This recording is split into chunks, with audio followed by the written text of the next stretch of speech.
কাৰণে বানৰ পৰিস্থিতি একেবাৰে উন্নতি হোৱা নাই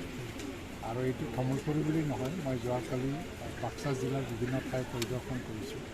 তুলনামূলকভাৱে শুক্লাই নদী পুঠিমাৰী নদী আৰু কিছুমান মানে নদীৰ কাৰণে তামোলপুৰ খুব বেছি হয় তো আজি মই আহিছোঁ চবৰ কাৰণে যিটো পুখুৰীপাৰ গাঁও এজন মানুহ হেৰাই গ'ল বানপানীৰ কাৰণে বয়োজ্যেষ্ঠ মানুহ আজিলৈকে উদ্ধাৰ কৰিব পৰা নাই প্ৰায় মানে 40,000তকৈ ওপৰৰ মানুহ আক্ৰান্ত হ'ল আৰু ৰিলিফ কেম্পত বিভিন্ন ৰিলিফ কেম্পত তেওঁলোকে আছে আৰু বহুতজন মানুহে নিজৰ গাঁও এৰি আহিল কিজানি কিন্তু মই আজি আহ্বানে জনাব বিচাৰিছোঁ কাৰণ প্ৰশাসনৰ পৰা দিনে ৰাতি লাগি পেলাই মানুহবিলাকক উদ্ধাৰ কৰিবৰ কাৰণে চেষ্টা কৰি আছে সহায় কৰিবৰ কাৰণে চেষ্টা কৰি আছে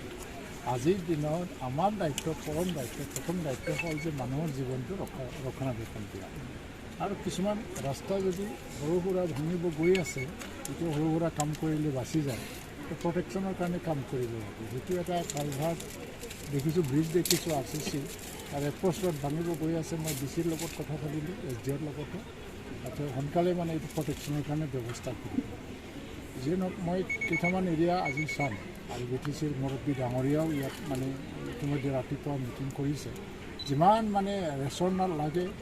আৰু খোৱা বোৱাত যিটো আৰু মেডিচিনৰ কাৰণে এইবিলাকতো জয় চব আছে ইয়াত অভাৱ নাই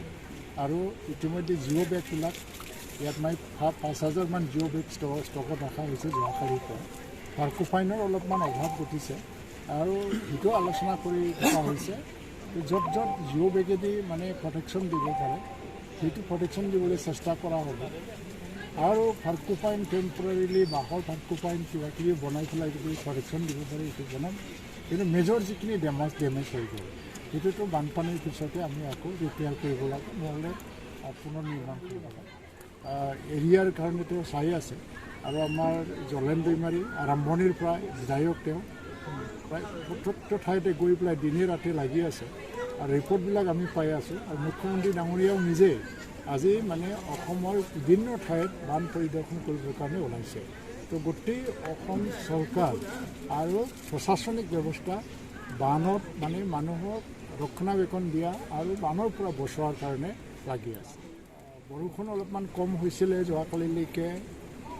বহুত ঠাইত কিন্তু আজি ৰাতিৰ ভিতৰত বাঢ়ি গ'ল কাৰণটো অলপ ভূটানত অলপমান বৰষুণটো বাঢ়িছে বুলি আমি শুনিছোঁ আৰু কোনোবা ৱাটাৰ ৰিজাৰ্ভৰ কিবা এৰি দিছে নেকি গেট এৰি দিছে নেকি আমি নাজানো এইবিলাকক কিন্তু পাহাৰত যদি বৰষুণ বেছি হয় তেতিয়া এনেকুৱা বানপানীৰ সমস্যাটো হয় আনফালেদি আমাৰ ভূটান পাহাৰৰ ওচৰে পাজৰে যিমান এটা মানে গছ গছনি আছিলে বনাঞ্চল আছিলে চব মানে ধ্বংস হৈ গ'ল আৰু চিলটেশ্যন আহি গ'ল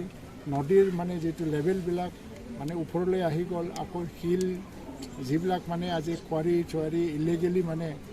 তাৰ পৰা শিল বালু এনেকৈ লৈ গৈ এটা নদীৰ যিটো এটা চৰিত্ৰ আৰু ৰেজিষ্টেঞ্চ মানে পানী আহিলে কেনেকৈ মানে খুব মানে বলীয়া হৈ পেলাই যে খহনীয়া কৰে এই বলিয়ালিটো মানে